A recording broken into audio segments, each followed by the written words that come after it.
Happy to welcome you here today to the first in a series of very timely webinars. We do have 4 webinars in this series. First one today, obviously, with John. Session 2 is all on metadata, best practices, structuring your discovery and accessibility. Session 3, hosting and digital preservation with Luke. And then last but certainly not least, tying everything together on June 4th, Lost in the Web, safeguarding the visibility and integrity of your digital collections.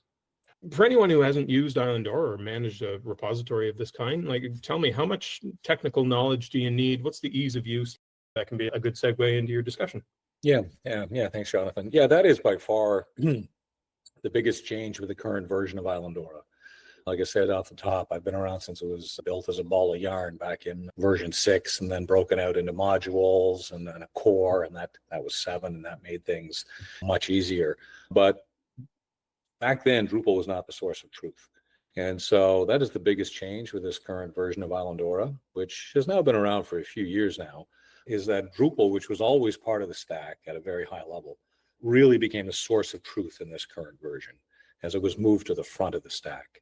The Drupal open source software is at its core. And in fact, it can really be seen now, Islandora is an extension of Drupal, which means that you can extend functionality with Drupal modules, which is a massive community. And Drupal is now configuration based. So by integrating more tightly with it, Islandora inherently becomes extremely configurable. And that means that users can much more easily make changes without being a developer. There are processes that you still have to understand, so the changes persist in the software. I don't want to make it sound too easy. There is still a bit of a learning curve here, but you don't have to be a developer. And that's generally part of the training that is provided by vendors or through the open source community is how to use and continue to extend your Islandora system. The other thing is that this current version is much more flexible as a whole. It's more than a back end to store and manage your digital assets and metadata. It's also a web discovery layer, so your web presence that the general public accesses to find your objects and media and metadata. It's built with standards, so it can be integrated with other software via the OAI PMH protocol or APIs. And our hosting option here at Discovery Garden has extended preservation features like fixity and revisions, checksums, so on. So it can be used as an archive if you wish, or it can be used as all three. And that's what I'll show a few examples here a little bit later in the presentation of just going to some public sites, a handful, of how organizations have used Islandora in a very different use case. It really comes down to what you want to use it for. Today, we're going to take a tour through the software and its functionality. And again, like I mentioned, we'll look at some public sites and how they're using Islandora. So if you don't mind, I'll just dig right into the software here now. So what I will do is I will turn off my camera and I will share my screen. John, just as you're loading that up, of course, me being the one who's invited most people here, I do know that some people are maybe a little unaware of what Drupal is exactly. Obviously, you mentioned that Islandora is built on Drupal, but just so anybody who might not be familiar, Drupal is a software framework that we use to build and manage websites. It's publicly available. A lot of people would call this type of software a content management system or CMS. It is open source. It's free for anyone to use and sort of play around with. If you go to the Drupal website, you can download it. Large community of users because it is open source. A lot of people give back to the community after developing a lot of the modules that we make at Discovery Garden. We make those open source, of course, as well, so that other people can use them. A couple of little stats on that just before John takes it away. Drupal is the 6th largest CMS that is existing in the world today, and being that it's open source and that it's free for people to use rather than a SaaS-based software, that's pretty incredible that it is the 6th largest. And some of the most heavily trafficked Drupal sites on the web include NASA, Pinterest, Harvard University, just to name a few. So there you have it. All right, thanks, Jonathan. So yeah, what I'm showing here right now is basically this is what you would get from Discovery Garden on an installation, is that we can implement on-prem or in your AWS, or we offer a fully hosted and managed services. And this is what you get out of the box. So that's what I'm showing here. We've preloaded it with some objects and some pre-configurations. This is very configurable. So this is the generic theme, and users can easily change the logo, you put your branding in here, and the system will then adjust it throughout the entire front and back face. You've got at the top here, you've got some pages, and they're very easy to add. So you can change the title, you can change this here, the 78 repository items. These are just some metrics that are available. You can keep them or you can remove them. And these are blocks down below. We've enabled featured collections, the top level collections, and then I've got down here some about Discovery Garden, about collections, again, some text. This doesn't have to stay. This is something that can be just turned on and off, and then your footer down here. So this is all very configurable. Generally in a project, what we would do is we would do this and then show you how you can change it going forward, so you're not stuck with anything. And of course, we can do a lot more with your theme, but I'm just showing here just what can be done simply via configuration. So let's look at some of the core functionality that's found in repository software and how it's handled with Islandora. I should also mention that this is the administrative view we're looking at. So this sidebar here on the left side, that's something that your users would not see. That would be turned off. We have SSO, and you would log in through here, and it creates your profiles and so on. Now, there's many ways in which you can provide search, which is one of the most important pieces. So there's a search bar on here in which you can put in. And so we see there's Theodore. There are 12 results here in this repository for Theodore. You can then refine your search. You can either refine it by model. So if it's audio, there's 4. There's only one digital document, and that's what it is. You can just click on that, and that will refine your search. You can also do it via facets, and these are all configurable here on the left-hand side. These are what we have exposed, but we work with you in the beginning, and you can make these changes afterward. You're not stuck with these. I guess that's another good point, is that you're going to make decisions, and then over time, as you use it, you're going to want to make revisions to what you've decided, and this is very easily done, again, all through configuration. There is also the ability to browse all collections. So we've got it sorted here by collection, and you can search by collection. So if you want to just do the image collection, you can just do this, and then that's just going to give you your image collection. Again, back to browse all collections.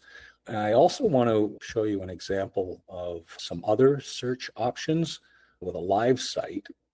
So I want to give credit to the University of Toronto Scarborough.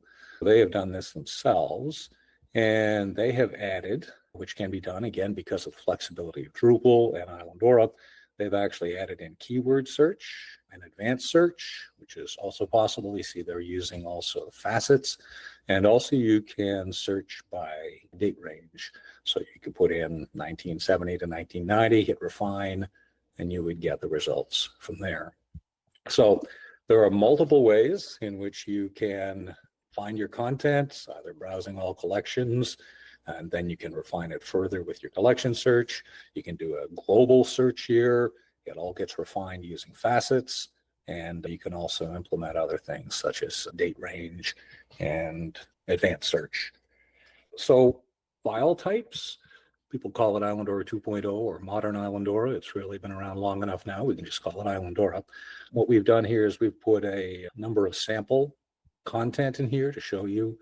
So audio is obviously something that is, and again, it's stored right in the system, and it plays out of the system here. I also want to show you video. There's videos. And what I wanted to point out here is that you can have embedded video. So as long as it has embed protocol, here's an example of a video, and you can also have your video stored right in Islandora. So this is there's no sound because goes back to the 1800s. It's one of the first things that was ever shown publicly, which is why we can show it here, because it is absolutely open. Archives and documents. So there's paged content, which uses the Mirador viewer. There are multiple viewers in Islandora, and what happens is that when you ingest an object, you will associate a content model with it, and that is going to determine whether or not it is the PDF.js viewer for PDFs. OpenSeaDragon is the viewer that is used for images and can also be used for page content. And you've got Mirador, which can also be used for, as you can see here, you just scroll through. And if you want to get as your IIIF manifest as well. We can talk more about that at the end if you have questions about this. Images, we talked about, you just have your traditional images here, which again uses OpenSeaDragon, which is really detailed view and pan. There's also 3D objects. So out of the box, you're able to, and this is right in the system. This isn't something that is, you just access remotely. You can actually put your 3D objects right in your Islandora database, and it works pretty neat.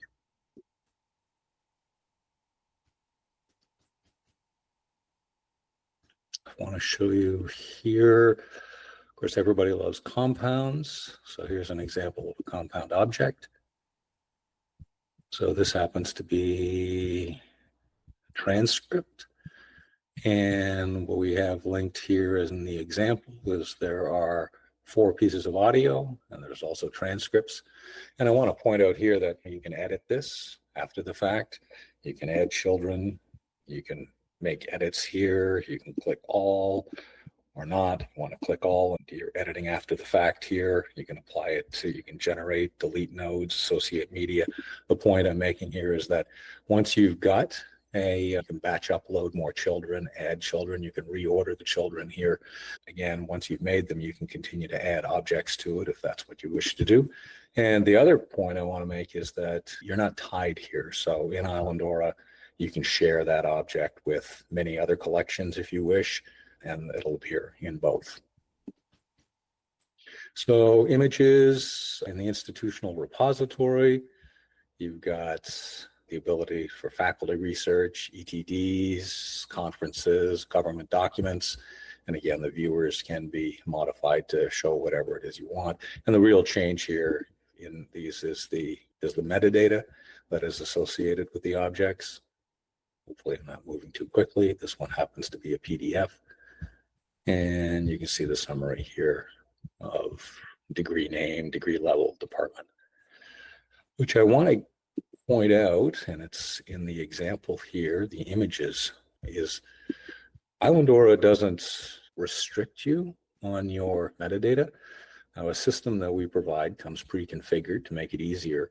So there's a lot of options here for your metadata. It's represented in mods, but it's got QDC, there's DC, there's a lot of different options. When we start a project, our metadata team and your metadata team will work together to determine what it is that you want to represent in your metadata, whether this is a greenfield or whether you're coming from another system and you want to migrate into this one. We can do the crosswalks, and it's all configurable. You can make adjustments after the fact, but in the beginning, especially on a migration, we can crosswalk, we can map various fields to other fields. It's obviously a great time when you're doing a migration from another system to clean up. Oftentimes we all inherit decisions that were made many years ago by multiple people who are no longer around in many cases. And so this is a perfect opportunity for this. You can see how we have handles, DOIs, and ARCs. So the system does accept persistent identifiers, PubMeds, keywords. Again, this is just an example. There's a lot. So out of the box, you have a lot of opportunities. You have text fields as well. So you have a lot of flexibility with your metadata. Publications. Also wanted to show here newspapers. Islandora comes with a pretty good navigation for newspapers.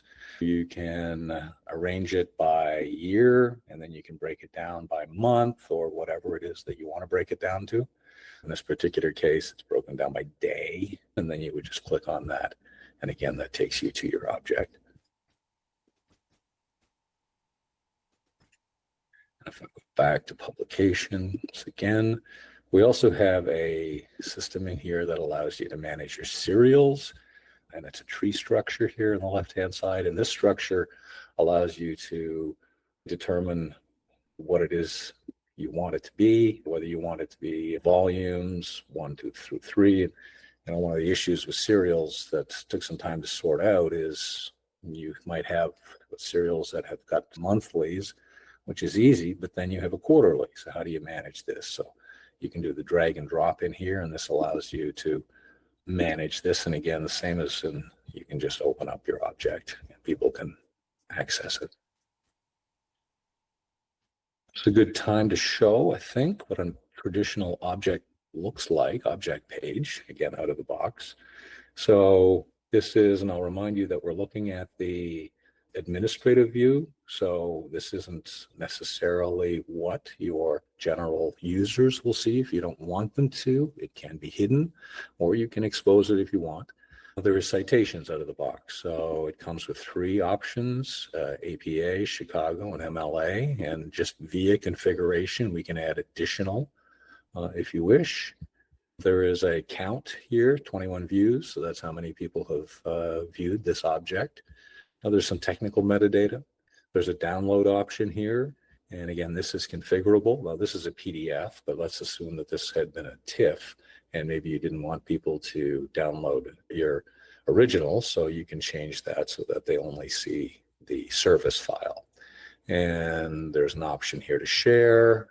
And again, configurable. You can pick and choose which ones you want. These can be hidden.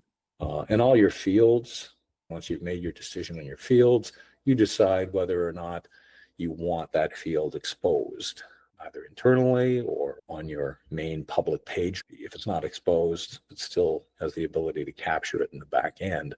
You can pick and choose what exactly you want folks to see. And you can see that there's a handle associated with this one.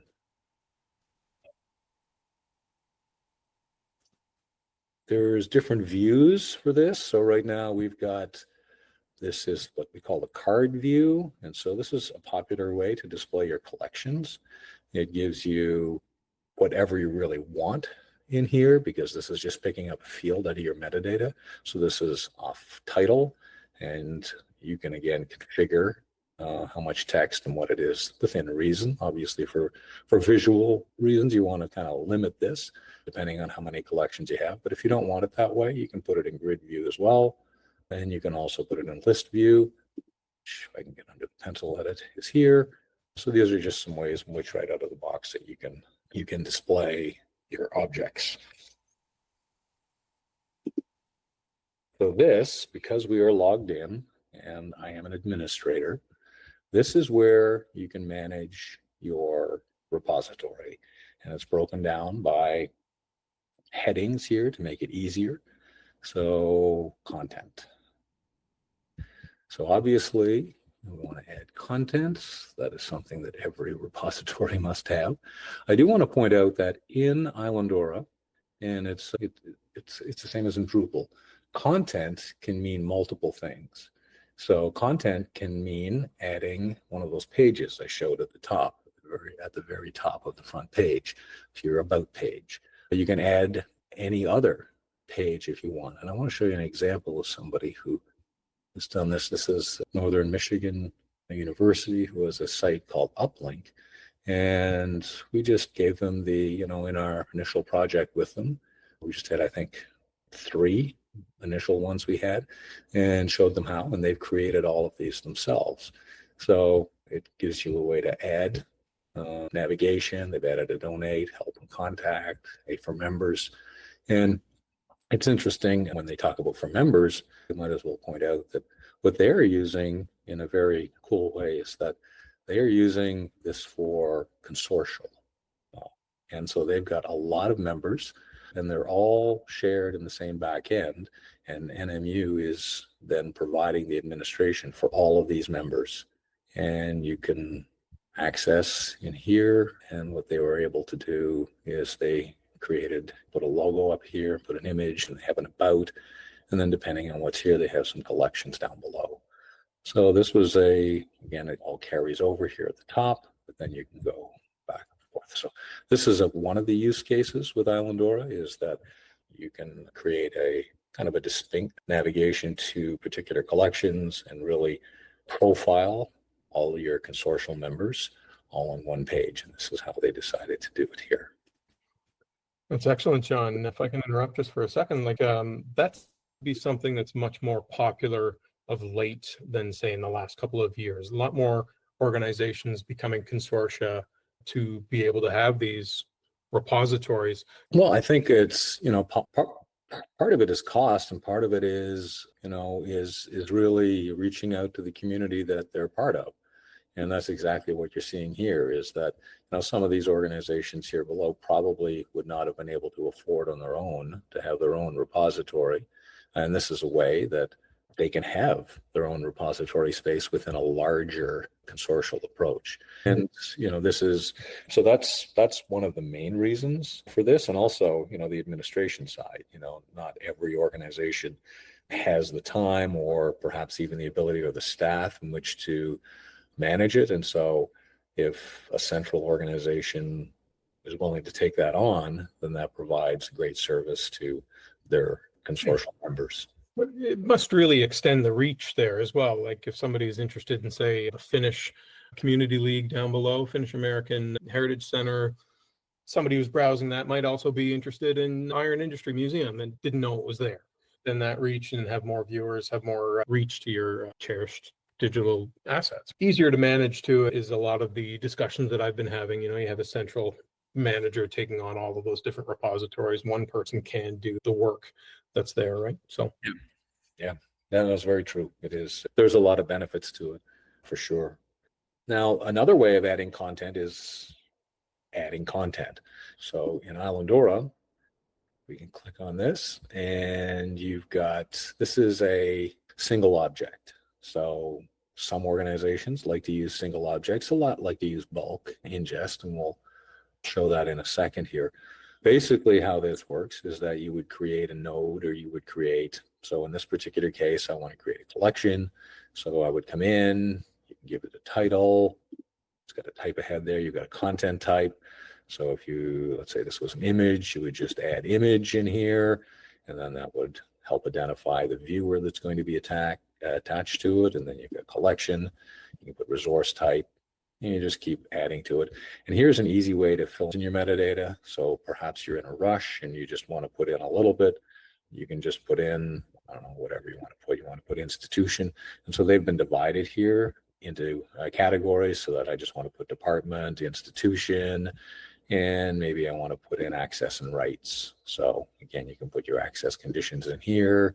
There's a vocabulary term, restrictions, use and reproduction, and your license. And again, these are all type of heads here if you've got those, because there are some taxonomies associated with them. And you'd hit save, and then you would create your object. And then you go back afterward and add your media. I do want to point out that there's a really handy way here to publish and unpublish. So it's as simple as that. So when you're creating something, if you don't want to publish to your main site, you can just turn that off. And then you could create your collection, you could add your objects, and it gives you time to curate them. And then when they're ready, you can hit publish and hit save. Then that will actually add them to your repository. I'm going to add content. And here you'll see when you added content, there was that option here to add it singly. And then here's your spreadsheet ingest. So we've got a couple here, and this is generally, a lot of you on this call would have probably used spreadsheet ingest as a way to ingest your objects into your repository. We've got a couple here set up. I'm not going to go through all of this, but you can view, you've got a test ingest, there's your owner, is it active, you got your migration group. You want to edit it, you could add a sheet title here to it. Oftentimes people will put the date because the system retains these. And so if you want to go back to find them and delete them later, or for easy identification, and then you're ready. So let's process it. So there's options here in how you want to process. So you can do manual or immediate. The one that we recommend is deferred. And the reason that we recommend deferred is because it doesn't run through the UI. It runs through a cron or a scheduled action, scripting action, and it runs through the command line outside of your user interface. So that action can be configured. It could be set to run once a day, once an hour, what have you. The other thing that's great is that you could load 5 sets of spreadsheets and content. And you can hit submit and you can walk away. And when that cron runs, it's going to look for anything that's in the queue. When it completes, it just keeps going. So definitely deferred is the preferred way to do it. It's a little faster and then when you want to see how it's doing or how it did, you can go down here to your migration messages. And you can see here that on this particular one that was run, there is 4 messages. And we can click on, there's a number of messages, but there was 4 here on this one. And the error report, the report now can see, okay, I want to filter how many were errors. Well, there were no errors. Were there any warnings? No warnings. So what really did that mean? Let's look at this. It was mostly info. It means that they ran, but it's letting you know that, okay, there was a digital file column is missing. So the importance is not that. You can go back later and you can add that column in if you want, but it wasn't enough in order to stall your migration. Yeah, and if I go back one more time. So the other options that are here when you're doing this is that, let's say, for example, those messages were errors and you wanted to fully roll back because nothing had gone through. You can also click that and you can hit submit. Or perhaps there was only a couple and you don't want to remove the entire ingest. You can roll back the failed and ignored items in this migration group. So let's keep going here. I see we're running a little bit out of time here. This is something, there's a lot to do. So these are block layouts. You can add a block type. There's a lot of things in here, your context, display modes. This is where you can look at your citations. Again, you can edit it and so on, what you want it to be. Appearance, we talked about the theme. This is where you can access to get into your theme. This is extend. This is where you're going to get your list of modules that are in your system. Now, we don't recommend that a user comes in unless they've had pretty good training. You don't want to remove modules or indiscriminately add modules, but this is something through our particular maintenance and support is that you can have regular check-ins with someone from our staff who you just communicate and say, we found this module or we've got this, we'd like to do this, is it all right? And they'll be able to have a conversation with you and tell you what you can and can't do or shouldn't do.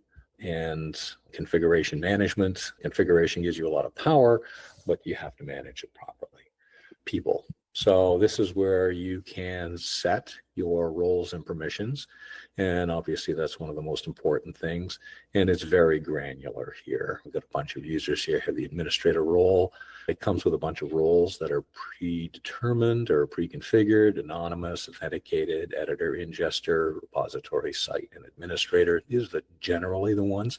But if you wanted to add a role, for example, of just somebody who was maybe just going to come in for the summer and review metadata, you could create a role for them and you could limit what their permissions are. You can limit what they're all through here. You can adjust it. And see, there's this tree structure here in which you can go. It's not really a tree structure, but all of these options here, and then you can create your own role and you can assign that to an individual. Reports. This is, we already showed one here where the migration reports are available. So fixity. So you want to check on your objects and you want to run fixity. There's actions down here where you can perform a check manually. You can delete a check that's coming up. You can disable periodic, enable periodic checks, and you can apply them to the selected items. And so you can control, it's very granular. You can control how often and when a fixity check is run. Again, report all field permissions. We already showed the migration report. And under configuration, there's a lot in here. So here's where, if you wanted to make changes to your, again, we would set that up with you. And then out of the box, it's a site configuration, but it can also be configured to collections. Embargo, you can configure the embargo settings. I'll show you a little bit about embargo in a few minutes. What else is down here? There's, again, pretty much, I know I'm running very quickly. You can set your Mirador, your Open Sea Dragon, your search, Your facets, here's where if you want to make changes to your facets. Your OAI PMH. So if you want to use your system and have integrated with harvesters, so here's where you can do this. So do you need it to support sets or not? Maybe you don't. You can turn it off if you don't want to. You can also, standard qualified Dublin core is generally what it is. And again, you can do a lot of the requirements, DPLA harvesters, their hubs. They've got different rules generally. And so you can go through here and there's a configuration for a lot of the different options out of the box that you would be needing. So I just want to, again, because we're running a little bit short on time, I want to talk a little bit about some of the options that are available. So I already mentioned one. This is, I think Lynn is on here from the Atlanta University Center. This is a site that went live not that long ago. And I thought that this was an interesting one to show because, again, just so this, their image that they had here, they took what I showed you at the beginning where it was, configuration based. If you wanted to have some metrics, they didn't want it up here. So they themselves, we showed them and they very quickly created this down here. So you still have some metrics, but it was easily moved. And they're supporting 5 organizations. And so this is a way in which to, I think, very nicely show individually what, if you want to navigate to just Clark Atlanta University content. They also have it this way. So they've got archival collections, institutional scholarships, and thesis and dissertations. And again, that takes you down into, it's broken down. So it's another way to access their objects. And they've created their own really nice featured collection here. And this is just one example. This is Fundación Juan March. It is out of Spain. And they use Islandora as a dam. So it's not exposed publicly directly at all. So here's their website, and you got their digital exhibitions. And you can click on here, and they're generating their objects are being pulled out of here. So they're storing their objects in Islandora in the back end, but they're using it in a different way. Similarly, here is Cultural Equity, who's done a really nice job and did this on their own after we did the initial project, really just creating it. And they're also using it basically like a dam. And you can access, they created these pages themselves and this navigation, and then they've created an exhibit page. So you can go in through here and it's a very big page. This one's smaller. And it's just a way in which they're telling the story around some of the content, and then they've got their objects in here. You can click on it and it plays out of here. So you can be used as a dam, and you can feed and create exhibits. You can then, after the project is done, create your own things. You can be used for consortial approaches. And of course, there's many instances where it is a single use, with UTSC as an example of how you can use other modules. And they've really added some functionality here that is from the community. So that is, that's a walkthrough of some different sites of the Islandora out of the box. And I also wanted to, I know that Luke Taylor is going to do a presentation later on hosting and managed services, but on the preservation side, the DGI hosted version does meet NDSA level 4 preservation with replica buckets in multiple regions, virus checking on ingest as WAF and endpoint detection, which is important in today's world. Bots have become such a huge thing. Checksumming, fixity, which I already showed. I think we can go back and maybe I can take one little look at this up here. And if I can get into an object, let's just go into perhaps this. Loading that up there, John. I'll just touch on embargo here because that's an important thing. Again, we want to, people want to be able to make sure that their content isn't exposed if it shouldn't be. So it was as easy as that. You can go back to an object, which is where I was here. I'll look at that again. So I just happen to be in the object, and there's all these options are up here. Revisions are also here before we get to that. So this, it keeps track of, it tells you this was ingested. what time, what date, by who, and then a revision. And if you want to go back and revert to a previous revision, you can. And of course, this is going to get larger over time. This is just a demo box, but this keeps track of all of your revisions and embargoes. If I wanted to add an embargo on this object, so I can either embargo just the metadata, or I can embargo both the metadata and the file. I can do it for indefinite or scheduled. And if I hit scheduled, it's going to pop up a calendar and I can put the date in which it would be lifted. If I need to exempt an IP range so individuals can see it, I can do that. I can also do it by email if I wanted to. You can do it by object, you can do it by collection. So that, I think, rounds out the last couple of things that I wanted to point out. All right. Excellent. Appreciate that, John. That's some great stuff there. We do have a few questions in the chat, and Consortia has been answering them. But one that sticks out to me is actually the first one that we have on the list there from Bill, just because the word permissions can mean so many different things. So Bill asks, is it possible to assign permissions on a collection level? And of course, the answer is yes, but maybe you can talk us through a little bit of that. I'm going to hand off here to our resident expert and solution architect here, and Consortia, if you want to take that question. Sure. You want to share your screen and go from there. Sure. So I was saying, the embargoes that you just showed, they can be added on collection level, and they do cascade down to all members of the collection. So you can restrict permissions to an entire collection and exempt only specific users or specific IP addresses who can go and view that content. So that's possible. Excellent. And then, of course, outside of embargoes, there would be other permissions on object and collection levels as well. So if somebody was to gain more permissions, you can do that at the admin level as well. One thing I was wondering about was, John, you were showing the various ways of having video on the repository. Video, of course, is much more important and popular and than it used to be, and is getting a lot more traffic, but there's a lot of storage concerns there as well. So you did show one that was a YouTube video, and you showed another shorter one that was hosted on the server itself. Why would somebody want to be hosting them from YouTube and linking them to the site, or having them on the actual repository itself? Well, really, that becomes an individual user's decision. One very basic one is that they may be very long. And so if you have very large files, for example, you might have an hour-long training session. That's not really something that you want to have embedded in your repository. That would be something more that would be played out of a streaming server.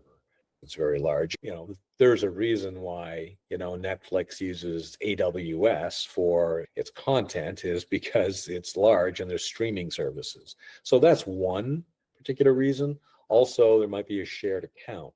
An organization might have a shared account with a streaming service or YouTube, and that's also where their videos already are located. So they may not want to migrate them. They may just want to have them embedded and then have the metadata there, and they still get played. So you don't have to do a large migration of your video. So there's multiple reasons, but largely size, could be costing, it could be, they want them to be, with the rest of the organization's content in something they already have.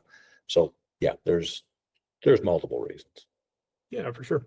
Excellent. Last question that I had, we don't have anything else in the chat there, but I know just from some of the people I invited that are in the room here, one question I think is on some people's minds is, there's so many options available on every single piece of content that's in one of these repositories. How does a new user get from point A to point B to point C to point D, right? Like, how do they decide on all of these options? Well, at the start of every project, it starts with a discovery. And so in that discovery, it is a session in which to talk about the functionality that's within Islandora out of the box, and also what their requirements are. By walking through this with the project manager or the stakeholders or whoever's involved on those discovery calls, you get a sense of what it does. And then it's like, okay, I would like it to do X. Well, then it could be development work, or it could be configuration. And if it's configuration, then it's show them how to do it. But really it's, and then there's documentation attached to it, but it's oftentimes it will take, after it's done, the configuration is done, and the user will undergo another layer of training after probably midway and maybe again at the end. So multiple levels of training so that the site administrator really becomes a power user. And that's where you have such control. And then the power user gets trained, and then they can train others. And with permissions, you can limit what others can do, obviously, because there's certain things that you don't want others to do. So yeah, it's really, some of it's very instinctual, but some of it is, okay, I just need to know where to go to click and so on. And that's generally how it's done. Excellent. Okay, well, we do have a scheduled 8 minutes left, but there aren't any other questions left in the chat here. Maybe we'll just pause if there are any other questions. My goodness, John, it's been excellent working with you. We certainly are going to miss you and throw it a little bit more towards your retirement there. But unless there's anything else, we will break it off here. This was an excellent introduction for this series, Future-Proof Repositories. And we are very happy to get things kicked off on an excellent start here. And so we'll see you next time. The next session is Chris Day, Metadata Best Practices, taking place on May 7th. John mentioned that Luke was hosting a session on May 21st. Session 3 will be about hosting and digital preservation, presented by Luke Taylor. And last, certainly not least, Lost in the Web, safeguarding the visibility and integrity of your digital collections on June 4th with Consortia. Okay, so thanks everybody for joining. We'll end it here.